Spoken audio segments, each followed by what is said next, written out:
अब आगे बढ़ते हैं, मेट्रोपोलिस की बात कर लेते हैं। आय और मार्जिन उम्मीद से ज़्यादा बढ़ी हैं और कोर बिजनेस रेवेन्यू में 15% की ग्रोथ रही है, जबकि प्रॉफिट 10% बढ़ा है, लेकिन ये अनुमान से थोड़ा कम है। नतीजों पर खास चर्चा के लिए मेट्रोपोलिस हेल्थ केयर के CEO सुरेंद्र चेम्मनकोटिल जुड़े हैं हमारे साथ।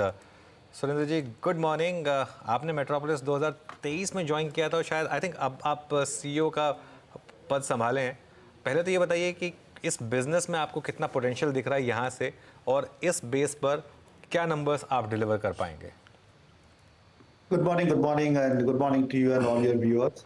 यस, मैंने लास्ट ईयर जनवरी में ज्वाइन किया था, 2023 में ज्वाइन किया था। मैं अभी 1.5 साल हो गया है। अभी काफ़ी इंडस्ट्री के बारे में काफ़ी अंडरस्टैंडिंग क्लियर है अभी। इस इंडस्ट्री में काफ़ी अच्छा एक्साइटिंग इंडस्ट्री लगता है मुझे। इंडस्ट्री में काफ़ी ग्रोथ अपॉर्चुनिटीज है। खास करके आप देखोगे तो इंडस्ट्री काफ़ी फ्रैगमेंटेड है। अभी सिर्फ 17-18% of the industry is only organized industry, so बाकी 80% प्लस इंडस्ट्री क्लियरली अनऑर्गेनाइज्ड है। ये अच्छा हेल्थ केयर सर्विसेज, अच्छा डायग्नोस्टिक सर्विसेज प्रोवाइड करने में पूरा कंट्री में काफ़ी अपॉर्चुनिटी है। एंड इसके वजह से मुझे लगता है कि मतलब काफ़ी बिजनेस एक्सपैंड करने का काफ़ी स्कोप है आगे आने वाले सालों में। ओके, सुरेंद्र जी, एग्जैक्टली एक होता है ना बिजनेस एनवायरनमेंट, ये इसको आपकी ज़ुबानी ही समझना चाहेंगे हम। आज से लगभग 1.5 साल 2 साल पहले, स्पेशली पोस्ट कोविड, प्राइसिंग बहुत, अगर आप देखें, टाइट हो गई थी। बड़े प्लेयर्स पे अगर आप देखें कि एंट्री हो रही थी। अभी प्राइसिंग कैसी है? प्राइसिंग और कंज्यूमर हैबिट आई मीन है कैसी? प्राइसिंग किस दिशा में जा रही है? एंट्री पॉइंट अब कितना थोड़ा सा मुश्किल लग रहा है आपको न्यू प्लेयर्स का? और एक और चीज़, टेस्ट पर पेशेंट ये बीते 6 महीने में, साल भर में कैसे रहे हैं? देखिए, कोविड के बाद काफी नया health take players, new age players इस इंडस्ट्री में आए हैं। उन्होंने क्या किया कि काफी प्राइसेस काफी नीचे करके वेलनेस सेगमेंट में काफी प्राइस ऑफर करके काफी कस्टमर को एक्वायर करने के लिए कोशिश किया। लेकिन 2 साल में हेल्थ टेक प्लेयर्स को इतना लर्निंग्स मिला है कि उनको सिर्फ वेलनेस कस्टमर मिला है, वो भी लो एंड वेलनेस कस्टमर मिला है, और वो इलनेस में कन्वर्ट नहीं कर पाया। जब एक आदमी जब बीमार हो जाता है, वो डॉक्टर के पास जाता है और डॉक्टर उनको सजेस्ट करता है कि मतलब कहाँ पे जाके क्या टेस्ट करना चाहिए। तो वो वाला जो सेगमेंट जो है कभी भी हेल्थ टेक प्लेयर्स को नहीं मिला। इसलिए हेल्थ टेक प्लेयर्स को लगा कि मतलब अभी ये ग्रोथ अपॉर्चुनिटी सिर्फ प्राइसिंग की वजह से नहीं हो सकता है, इसलिए उन्होंने लास्ट वन ईयर में काफी प्राइसेस इंप्रूव किया है। सो 40-60% इंक्रीज किया है प्राइसेस हेल्थ टेक कंपनी में लास्ट 1 ईयर। तो प्राइसेस जो है, प्राइस एडवांटेज जो है, प्राइस की वजह से जो है कस्टमर को जीत सकता है, ये इंडस्ट्री में इतना संभव नहीं है। तो अभी हमने भी लास्ट जनवरी में जाके प्राइस इंक्रीज किया है। सो ओवरऑल इंडस्ट्री में प्राइस का थोड़ा सा मतलब स्टेबिलिटी आया है पिछले 12 महीने में।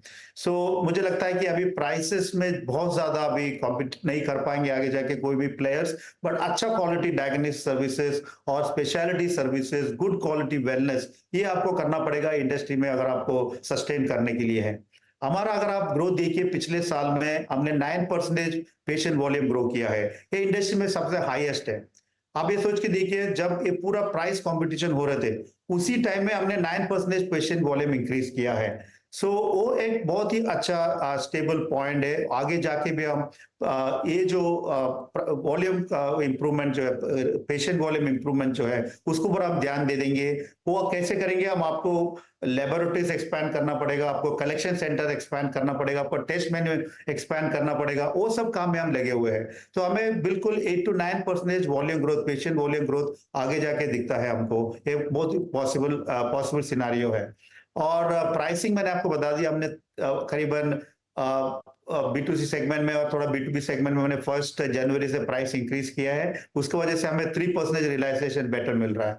तो हमारा जो स्ट्रैटेजी ये होगा, वॉल्यूम इंक्रीज, प्राइसिंग का जो एडवांटेज आपको मिला है, जो जनवरी हमने प्राइस इंक्रीज किया है, उसके अलावा हमारा जो प्रोडक्ट मिक्स है, जो रियलाइजेशन इंप्रूव करेंगे, तो आगे जाके क्लियरली मिड टीन ग्रोथ इस इंडस्ट्री में इस साल में मुझे दिख रहा है। दो पार्ट का सवाल एक आपसे पूछूंगा मैं। एक तो क्योंकि आप काफ़ी मुंबई में डोमिनेंट हैं, वहाँ पर अब कंपटीशन बढ़ रहा है। डॉक्टर लाल जो एक असेंशली पहले एनसीआर प्लेयर था, उन्होंने सबअर्बन को एक्वायर किया और क्लियरली काफ़ी एग्रेसिव हैं, तो उसको आप कैसे काउंटर कर रहे हैं? और क्या आपके प्लान्स हैं थोड़ी और मार्केट्स में एक्सपैंड करने का, फॉर एग्जांपल नॉर्थ इंडिया में? या देखिए, जो प्लेयर की आप बात कर रहे हैं मुंबई में, वो तो पहले भी थे। वो अभी नया प्लेयर नहीं है, किसी और ने एक्वायर किया, उसकी वजह से हमारे लिए मतलब मार्केट में अलग से कुछ नहीं दिख रहा, बिकॉज ये कंपटीशन पहले से भी था और आगे से भी रहेंगे, और हम लोग हमारा स्ट्रेटेजी पे काम कर रहा है।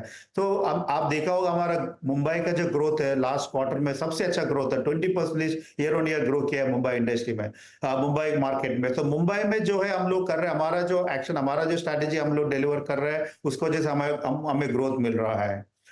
आगे जाके जो हमारा एक्सपेंशन जो है, ज्योग्राफिकल एक्सपेंशन नॉर्थ और ईस्ट इंडिया में ज्यादा रहेंगे, और स्ट्रेटेजिक मार्केट में, स्ट्रेटेजिक टाउन में हम लोग लैब्स लगाएंगे नॉर्थ और ईस्ट में। और जहां तक बात है मुंबई या वेस्ट और साउथ का, जो हमारा स्ट्रॉन्ग मार्केट है, हम लोग जितना डीप जा सकता है ये दोनों ज्योग्राफी में, साउथ और वेस्ट में, उतना डीप जाएंगे, और नॉर्थ और ईस्ट में हम वाइडर जाएंगे। ये हमारा एक्सपेंशन स्ट्रेटेजी रहेंगे आगे जाके। अच्छा सर, मैं एग्जैक्टली आपके जो फुटप्रिंट्स थे उनको देख रहा था। आई मीन FY23 में you are almost present in I think 300 towns, now it's almost 600, double हुआ है ये डिजिट जो है। तो अब जब प्राइसिंग स्ट्रांग होती है और रेवेन्यू पर पेशेंट आपका बढ़ रहा है, टेस्ट पर पेशेंट बढ़ रहे हैं, वो सारे के सारे, अगर आप देखें, मैं नंबर्स को देख रहा था सर, थोड़ा सा अपने एक्सपेंशन प्लान्स को रखिए स्क्रीन पे। मतलब कितने और अभी आप अपने आई थिंक ब्रांचेस खोलेंगे, और ज्योग्राफिकल लोकेशंस थोड़ा सा उसको बताइए, वो स्प्रेड कहाँ कहाँ पे होंगे? देखिए, अभी हमने एकदम एक माइलस्टोन अचीव किया है। हम लोग 200 लैब हमारा ओपन हुआ अभी पिछले महीने में। हम लोग 4000 कलेक्शन सेंटर्स अभी किया है, और 600 टाउन्स अभी टच किया है। लास्ट ईयर सेम टाइम में हम लोग 300 टाउन्स में ऑपरेट कर रहे थे, अभी हम लोग 600 टाउन पे ऑपरेट कर रहे हैं। पूरा 1 ईयर के अंदर हमने 300 टाउन्स ऐड किया है। ये most of this new towns आपको टियर 2 टियर 3 सिटीज में आपको मिलेंगे। हमारा जो एक्सपेंशन जो आगे जाके 600 टाउन से 1000 टाउन तक लेके जाना है अगले 2 साल में। ज्योग्राफिकल एक्सपेंशन खास करके सारा थ्रू आउट द इंडिया रहेंगे, बिकॉज अच्छा क्वालिटी डायग्नोस्टिक सर्विसेज इस कंट्री में अवेल करेंगे हम लोग। इसलिए हमारा जो ज्योग्राफी एक्सपेंशन 600 टाउन से लेके 1000 टाउन तक करेंगे। नॉर्थ और ईस्ट में ज्यादातर फोकस रहेंगे, बट साउथ और वेस्ट में जितना मार्केट्स में अभी आगे डीप जा सकते हैं हम जाएंगे। तो ओवरऑल एक्सपेंशन स्ट्रेटेजी बहुत क्लियर है हमारा अगले 2 साल के लिए। और अभी आपके पास जो नेट कैश है वो अप्रॉक्सीमेटली बुक्स में है 117 करोड़ रुपए का, और कोई M&A activity, possible targets, I mean किसी भी लोकेशंस पे सर? ऐसा हम लोग एक्सप्लोर कर रहे हैं, 25? पॉसिबल है, हम लोग एक्सप्लोर कर रहे हैं। अच्छा टारगेट मिलेंगे, अच्छा एसेट मिलेंगे, हम बिल्कुल एक्विजिशन करेंगे। और देखिए, एक्विजिशन जहां तक हमारा 2 लेंस से हम देख रहे हैं, एक तो ज्योग्राफिकल एक्सपेंशन नॉर्थ और ईस्ट में, अगर कोई भी अगर अच्छा टारगेट हमें मिलेंगे, हम लोग उसके ऊपर पूरा एक्विजिशन के लिए कोशिश करेंगे। या फिर कोई स्पेशलिटी ऐसे सेगमेंट है, स्किल सेट जो हम लोग इंप्रूव कर सकते हैं, ऐड कर सकते हैं हमारा पोर्टफोलियो में, वो भी हमारे लिए एक एक्विजिशन का टारगेट है। हम लोग पूरा एक्विजिशन के लिए कोशिश कर रहे हैं, हमारा एक्सप्लोर कर रहे हैं। हो सकता है कि 1 और 2 बोल्ट ऑन एक्विजिशन 25 में पॉसिबल है। ओके, बहुत बहुत शुक्रिया सुरेंद्र जी आज हमारे साथ जुड़ने के लिए, और आपको ऑल द बेस्ट इस फाइनेंशियल ईयर के लिए। Thank you very much.